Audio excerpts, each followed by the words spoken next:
सुप्रभात बच्चों। आज हम कक्षा 11 हिंदी गद्य खंड पाठ 2 मियां नसीरुद्दीन, जो कि नामबाइयों के मसीहा हैं, उनके संदर्भ में लेखिका कृष्णा सोबती की इस कृति को पढ़ने के लिए चल रहे हैं। तो सबसे पहले बिना समय जाए हम कृष्णा सोबती जी के बारे में थोड़ा सा परिचय लेना चाहेंगे। कृष्णा सोबती का जन्म 1925 पाकिस्तान में पढ़ने वाले गुजरात स्थल पर हुआ था और 1925 बच्चों आपकी प्रारंभिक शिक्षा लाहौर, शिमला और उच्च शिक्षा दिल्ली में हुई। आपको रचना साहित्य के क्षेत्र में विशिष्ट योगदान देने के लिए भारत सरकार ने साहित्य अकादमी, हिंदी अकादमी का सलाहकार सम्मान जैसे कई पुरस्कारों से नवाजा। और बड़ी अच्छी बात यह रही है कि कृष्णा सोबती जी ने अपनी लेखनी हिंदी साहित्य की अनेक विधाओं में चलाई, जैसे उपन्यास, कहानी, रेखा चित्र, संस्मरण, निबंध, यात्रा वृत्तांत आदि। अब उपन्यास के क्षेत्र में जिंदगी नामा आपका प्रसिद्ध उपन्यास है, दिलो दानिश, समय सलागा या समय सरगम। तो वहीं कहानी के क्षेत्र में मित्रों मरजानी, प्यार से बिछुड़ी कहानी भी अपनी रोचकता और अपनी प्रियता से सबको अपनी ओर आकर्षित किया। और शब्द चित्र के रूप में, संस्मरण के रूप में भी आपने लिखा है हम हसमत, और शब्दों के आलोक में तो जो ये संस्मरणात्मक शब्द चित्र आपने खींचा है हम हसमत, तो यह जो पाठ है मियां नसीरुद्दीन के नाम पर जो एक नानबाई है उन्हीं पर यह शब्द चित्र खींचा गया है, इसी हम हसमत से ही लिया गया है। तो आपकी थोड़ा सा भाषा शैली पर अगर विचार करें तो आपके जो भाषा शैली है, साहित्यिक अवदान है, उसमें आपने एक सिद्धांत पर काम किया। वो सिद्धांत आपका है कम लिखना, विशिष्ट लिखना। कम लिखना और अच्छा लिखना, विशिष्ट लिखना के सिद्धांत पर आपने काम किया। बहुत ज्यादा तो नहीं लिखा, लेकिन जो लिखा उसमें इतनी काबिलियत है, उसमें उतना सामर्थ्य है कि वह पाठक को अपनी तरफ आकर्षित करने की क्षमता रखते। रचनात्मक लेख भी आपने लिखे। आपकी भाषा बहुत ही सहज, सरल, मुहावरों, लोकोक्तियों से युक्त, देशज, स्थानीय भाषाएं, सबका उच्चार करके, सबका मिश्रण करके पाठक तक इस प्रकार से उसको प्रस्तुत किया कि पाठक स्वयं लालायित रहता है कि इस प्रकार की रचना को पढ़ने के लिए। अर्थात हम यह कह सकते हैं कि एक नया पाठक आपने हिंदी साहित्य के क्षेत्र में दिया, एक नया पाठक वर्ग आपने साहित्य के क्षेत्र में बना दिया। ये आपकी अलग से विशेषता है। तो आइए हम लोग देखते हैं जो पाठ का सारांश है मियां नसीरुद्दीन जी के संदर्भ में, तो यह शब्द चित्र जो संस्मरणात्मक है, शब्द चित्र है, ये हम हस्मत संस्मरण से लिया गया है। इसमें नानबाइयों कि मसीहा मियां नसीरुद्दीन शाह जी का वर्णन बड़ी ही सहजता से, बड़ी सरलता से और रोचक सुरुचिपूर्ण ढंग से प्रस्तुत करने का कौशल इसमें दिखाई पड़ता है। और जब मियां नसीरुद्दीन जी से बात की जाती है तो वो बड़े ही मसीहाई अंदाज में अपने रोटी पकाने की जो कला है उसको, अपनी खानदानी उस कला को थोड़ा सा साजो सज्जा देने के लिए, उसको अलंकृत करने के लिए, आभूषण युक्त करने के लिए वे अपने को बताते हैं कि ये जो मेरा पेशा है, रोटी बनाने का जो पेशा है, नानबाई का जो पेशा है, यह मुझे खानदानी मिला हुआ है। खानदानी बच्चों, यहाँ पर थोड़ा सा खानदानी बताने का प्रयास किया करूँगा कि खानदानी शब्द जो होता है वह यह होता है, उसका तात्पर्य कि उसके पिता माता अथवा दादा परदादा उस कार्य को कर रहे होते हैं और बालक या बच्चा और या व्यक्ति जब उस व्यवसाय को, उस पेशे को एक विरासत के रूप में पाता है और उसको करता है तो उसे हम खानदानी कहते हैं। तो यह बताते हुए उनको थोड़ा सा गर्व भी होता है कि ये जो रोटी बनाने का हुनर है, गुण है, इसको हमने अपने बुजुर्गों से प्राप्त किया है। और वह एक ऐसे इंसान है जो अपने पेशे को हीन दृष्टि से नहीं देखते। ये सबसे बड़ी विशेषता इस लेख की है, हमें समझना होगा इस बात को कि जैसे कथित आज हमारे आधुनिक समाज में अगर किसी ने कोई भी शिक्षा किसी भी स्तर की प्राप्त कर ली तो उसके अंदर एक ये अहम की भावना आ जाती है कि अरे मैं तो इतना पढ़ा लिखा हूँ और इस काम को कैसे करूँ। तो मेरे बच्चों, आज की डेट में इस बात को सुनिश्चित कर लीजिए कि कार्य कभी छोटा नहीं होता है और न ही बड़ा होता है। हर छोटे कार्य में ही बड़े कार्य का बीज अंकुरित होता है। जितने भी महान लोग हुए हैं वह हमेशा छोटे से ही स्टार्ट किए हैं, छोटे से ही प्रारंभ किए हैं। और बाधाएं तो आएंगी, बाधाओं का आना भी स्वाभाविक है। तो जो छोटे से कार्य को प्रारंभ करता है वही आगे चल करके महान और बड़ा बनता है। और शिक्षा का तात्पर्य यह होता है कि शिक्षा हमें किसी भी कार्य को करने और किसी भी कार्य को सीखने के लिए तैयार करना होता है। शिक्षा का मतलब यह होता है, शिक्षा का मतलब ये नहीं होता है कि हम किसी कार्य के प्रति नफरत हो जाए कि हम इतने वेल एजुकेटेड हैं, हम इस कार्य को कैसे करें। नहीं, शिक्षा तो ये सिखाती है कि कोई भी कार्य है उसको आप कितनी सहजता से, कितनी सरलता से, कितने प्रतिभा से और कितनी कार्य कुशलता से उसको आप कर सकते हैं। ये पाठ यहाँ पर ये बताता है। जैसा कि मियां नसीरुद्दीन जी अपने कार्य के बारे में, अपनी इस रोटी बनाने की जो कला है, इसको ये उच्च दर्जे की कला के रूप में मानते हैं। ये इनकी सबसे बड़ी विशेषता है और यही इस पाठ से हमको सीखना है कि हमारा काम कैसे भी हो, हम उस कार्य को हमेशा उत्कृष्ट माने, हमेशा उच्च माने और उसमें हमको तभी आनंद मिलेगा, तभी हम उसके महारथी हो पाएंगे। हमको सामान्य दर्जे का काम नहीं करना चाहिए। हमको कोई भी कार्य करें हम तो इस विशिष्ट बने, उसकी उस पर मुझे विशेष रूप से ज्ञान उस पर हो। जैसे हम अगर पढ़ ही रहे हैं तो इस तरीके से पढ़ें कि लोग जाने।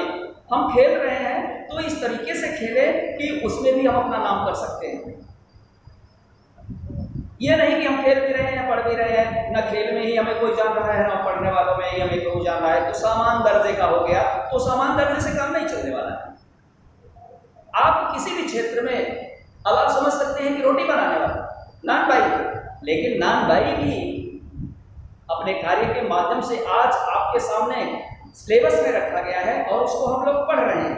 क्यों पढ़ रहे हैं? क्योंकि उसने अपने कार्य को श्रेष्ठ माना। और क्या जरूरत थी कि रोटी बनाने वाले को सिलेबस में क्यों रखा जाता? क्यों कृष्ण सोबती जाकर के उसका इंटरव्यू लेती? क्या मतलब था?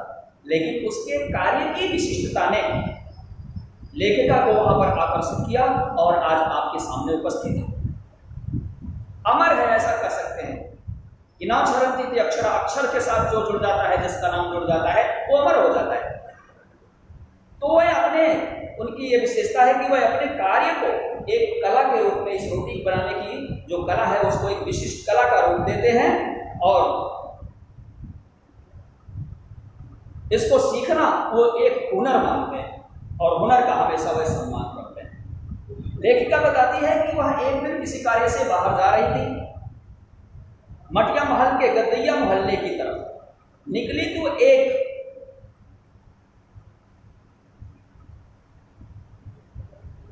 स्थल पर, एक कोने पर एक छोटी सी मामूली सी दुकान थी और उस दुकान पर एक व्यक्ति जो है अधेड़ उम्र का आटा गूंथ रहा है और सहसा लेखिका की नजर उस आटा गूंथते हुए पर पड़ी। तो उस दुकान पर लेखिका जाती है और वहां खड़े व्यक्ति से जब बातचीत करती हैं तो उन्हें पता लगता है कि यह प्रसिद्ध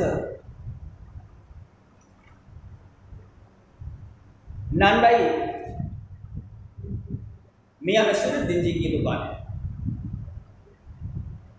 और जब उनसे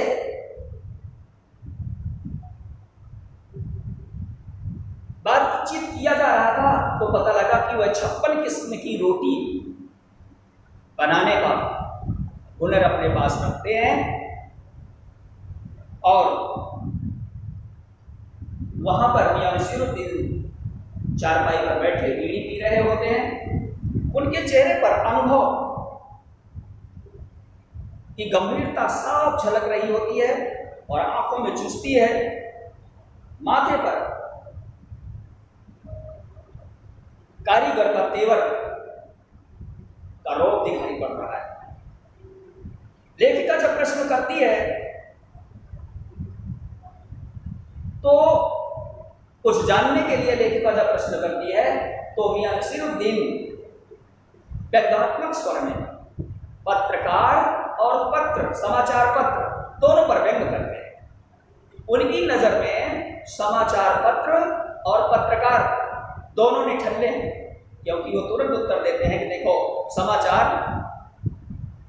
वो पढ़ता है, समाचार पत्र वो पढ़ता है जिसके पास कोई काम नहीं होता है और इस कार्य में जो लगा हुआ होता है वो भी निठल्ला होता है। ये उनका व्यंग्यात्मक, क्योंकि वो अपने कार्य को प्राथमिकता देते हैं और उस कार्य की प्राथमिकता के अंतर्गत उनके ये समाचार पत्र और जो कार्य लेखिका कर रही है वो दोनों उससे विरक्त है। लेखिका ने पूछा कि आप इतनी रोटियां बनाने का हुनर कहां से सीखा? उत्तर में बड़ी बेपरवाही से मियां नसीरुद्दीन शाह जी ने कहा कि उनका यह खानदानी पेशा है और इसको वो अपने वालिद मियां बरकत अली शाह से सीखे। अपने इस गुण को वे अपने पिता, अपने वालिद बरकत अली शाह जी से बताते हैं कि उन्होंने ऐसा पाया है, उन्होंने सीखा। और भी ये बताते हैं कि उनके दादा अर्थात पिता के पिता नानबाई मियां कल्लन ने, उन्होंने अपने इस शानशाही का एहसास कराते हुए बताया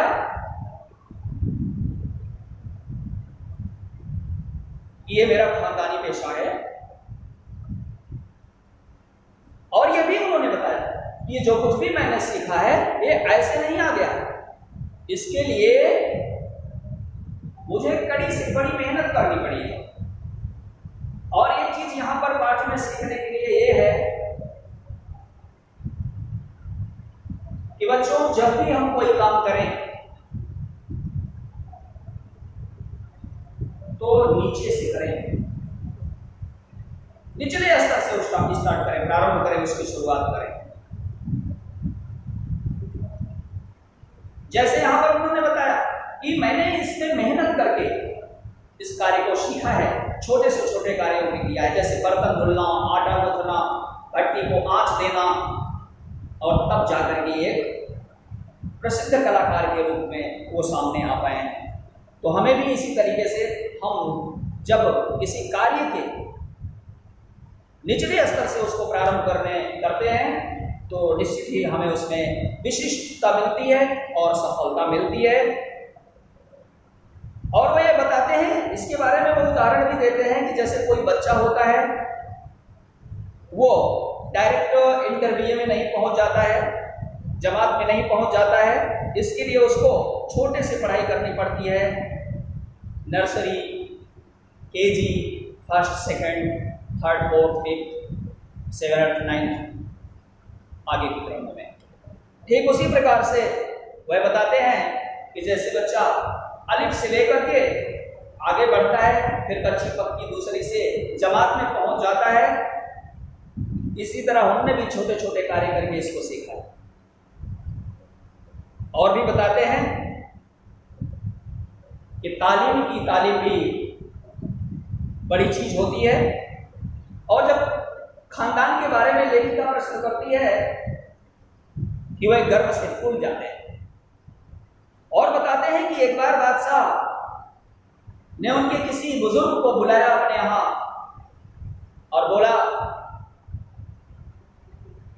कि आज ऐसी रोटी बनाइए जो आग से न बने, आग से न पके और पानी से न बने। तो उनके बुजुर्ग ने बादशाह को ऐसी रोटी बना करके खिलाई और उनको बहुत पसंद हुआ। और अपने इस हुनर के संदर्भ में लेखिका से वो बताते हैं कि अरे मैडम, मैं तो कुएं में भी रोटी को बना सकता हूं। और उनको इस पर अपने पर बहुत नाज है। किंतु लेखिका जब इस प्रकार से प्रश्न करना चाहिए कि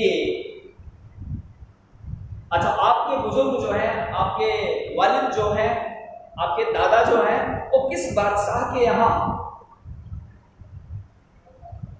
रोटी बनाने गए थे, किस बादशाह के यहां रोटी बनाते थे। तो जब इस प्रकार से प्रश्न हुआ तो यहां पे अपनी आंखें खींचने लगे और उनके माथे पर थोड़ा सा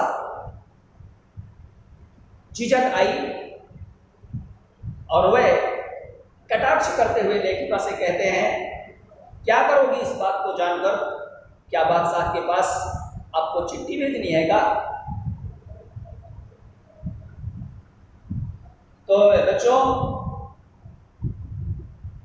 यह पता लगता है कि वो स्वयं ये नहीं जानते थे कि उनके बुजुर्ग किस बादशाह के यहां काम करते थे, रोटी बनाने का काम करते थे। और लेखिका ने जब प्रश्न कर रही थी, बहुत कुछ जानने की कोशिश मियां नसीरुद्दीन जो नानबाइयों के कलाकार हैं, मशीहा हैं, उनसे जानने की कोशिश कर रही थी। तो उनको लग रहा था कि अब ये मेरा समय जाया कर रही हैं, मेरे समय का नुकसान कर रही हैं और इससे मुझे कुछ मिलने वाला नहीं है। तो वह प्रश्नों का उत्तर देने से बचने के लिए अपने शागिर्द को वह आदेश देते हैं कि भट्टी को आंच दो। जब उसके बारे में लेखिका जानना चाहती है तो वे कहते हैं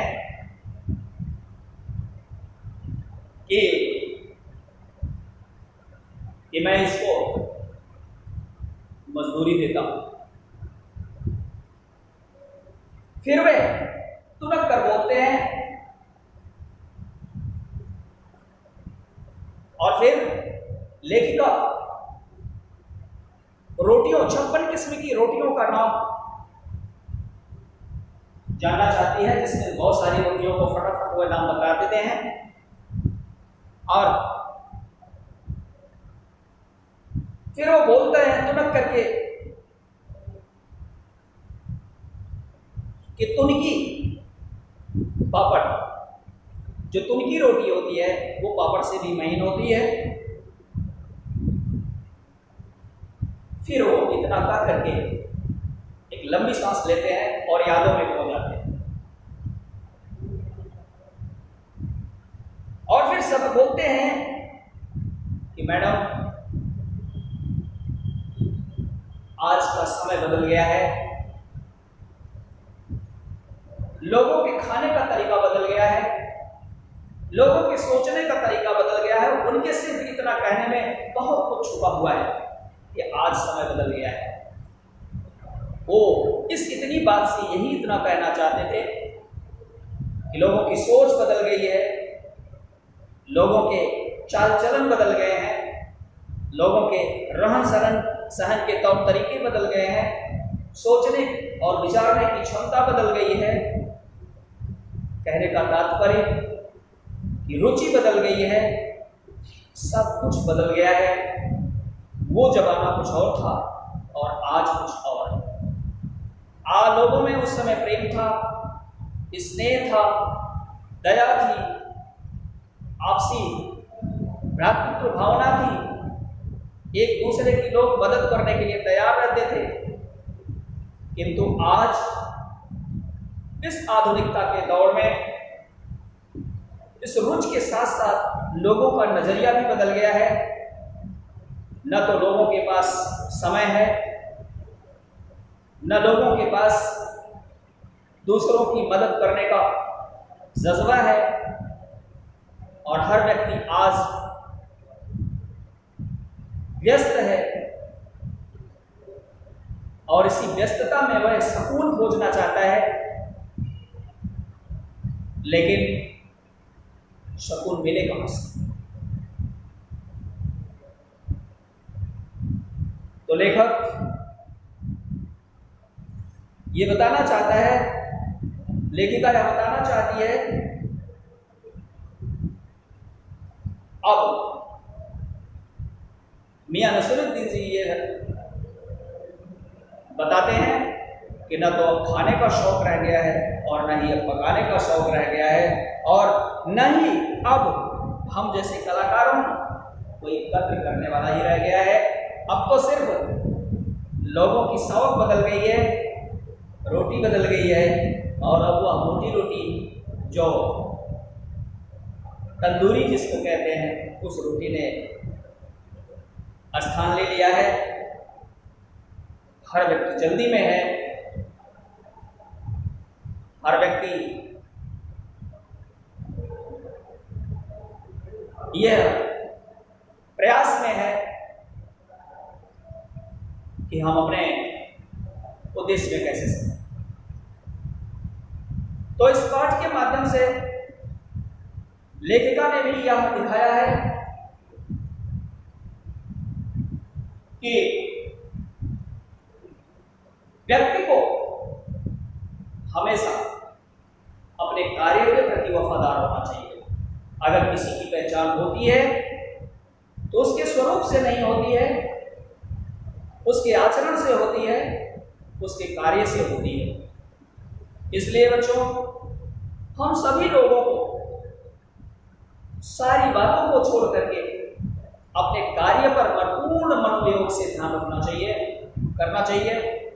अगर हमारा कार्य परफेक्ट होगा, हमारा कार्य अच्छा होगा, तो एक न एक दिन निश्चित रूप से आपको आपकी पहचान मिलेगी और उपलब्धि मिलेगी, सफलता भी मिलेगी।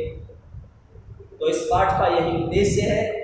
ये छोटे से व्यक्ति के माध्यम से, एक छोटी सी कला के माध्यम से अगर वो व्यक्ति इतनी ऊंची पहुंच तक पहुंच सकता है, तो उसने उसका उद्देश्य अर्थात उसका कारण उसका अपने कार्य के प्रति लगन था। और हर व्यक्ति को अपने कार्य को कार्य समझना चाहिए, उसमें लगन के साथ पूर्ण मनोयोग के साथ उस कार्य को करना चाहिए। ये इस पाठ का उद्देश्य है। तो मुझे विश्वास है बच्चों कि आपको ये पाठ अच्छी तरीके से समझ में आया होगा। अगर नहीं भी आया है तो जो बिंदु आपको नहीं समझ में आया है उसके लिए कमेंट जरूर करिए, हम पूरा प्रयास करेंगे उसको समझाने